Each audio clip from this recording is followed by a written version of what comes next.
Tuna bang kwa kita, tuna eka gita. Fulu kukesha majogo yanawika. Fulu makelele uko biti kabisa. Yani party after party kila siku adina. Sikia. Nyumba pili nipo ghetto nimechill. Saa 12 kapigwa simu jadili. Ngoja nipokee at least nipate dili. Maana nikipata dili uhakika napata ugali. Basi nikapokea mina mwana tugongea. Katika kugongea kuna mchongo kanigea.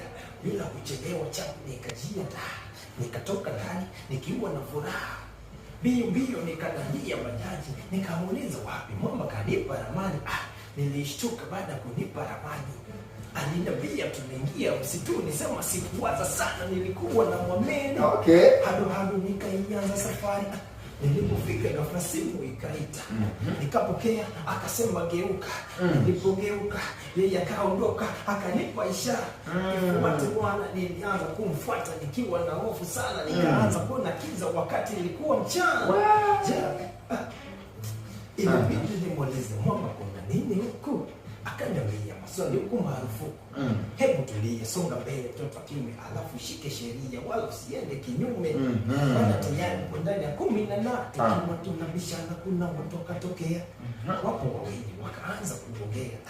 Wanaongea wakinisogelea, alafu sisi chochote wanachoongea. Niliogopa kajikuta nakimbia. Yani nakimbia sijui napoelekea. Ndani ya msitu kajikuta katikati. Maana pale nilipo nimezungukwa na miti, alafu kando kuna jumba la makuti. Nikajiuliza usalama uko wapi? Ghafla katokea mzee fulani. Amezika ana fimbo mkononi. Pasipo kuongea akaniangalia.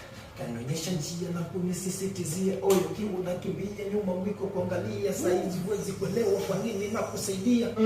Ila baadaye nitakuja kukwambia, hebu kimbia acha kuniangalia.